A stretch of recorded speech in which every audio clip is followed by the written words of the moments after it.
مومن و منافق، مولانا وحید الدین خان کی کتاب قال اللہ قال الرسول، پیج نمبر 125۔ قرآن میں ارشاد ہوا ہے کہ منافق مرد اور منافق عورتیں سب ایک طرح کے ہیں، وہ بری بات کی تعلیم دیتے ہیں اور بھلی بات سے روکتے ہیں۔ التوبہ 67۔ دوسری طرف ارشاد ہوا ہے کہ اور مومن مرد اور مومن عورتیں ایک دوسرے کے دوست ہیں، وہ بھلی باتوں کی تعلیم دیتے ہیں اور بری باتوں سے روکتے ہیں۔ التوبہ 71۔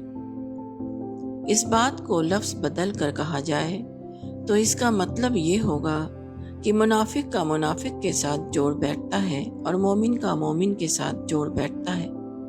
ان کا مزاج ان سے ملتا ہے اور ان کا مزاج ان سے ملتا ہے۔ اس کی وجہ یہ ہے کہ منافق یعنی ہپوکریٹ کے دل میں کچھ ہوتا ہے اور زبان پر کچھ، جبکہ مومن کے دل میں جو کچھ ہوتا ہے وہی اس کی زبان پر ہوتا ہے۔ منافق یعنی ہپوکریٹ کی دلچسپی دنیا اور دنیا کے لوگوں سے ہوتی ہے اور مومن کی دلچسپی خدا اور آخرت سے۔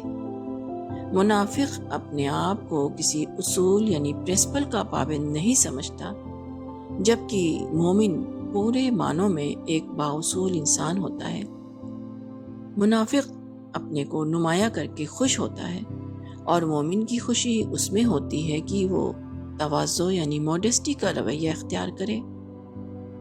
منافق اپنے معمولی فائدے کے خاطر حقیقت کا انکار کر دیتا ہے، جبکہ مومن اس کو برداشت نہیں کر سکتا کہ وہ حقیقت کا انکار کرے۔ منافق کی لذت غیر سنجیدہ چیزوں میں ہوتی ہے اور مومن کی لذت صرف سنجیدہ چیزوں میں۔ منافق ہمیشہ مصنوعی باتیں کرتا ہے اور مومن ہمیشہ سچی باتیں۔ سوچ اور مزاج کا یہ فرق مومن اور منافق کے درمیان زبردست فرق پیدا کر دیتا ہے۔ وہ ایک دوسرے کے ساتھی نہیں بن پاتے، ان کا ایک دوسرے سے نباہ نہیں ہوتا، ریلیشن نہیں بن پاتا۔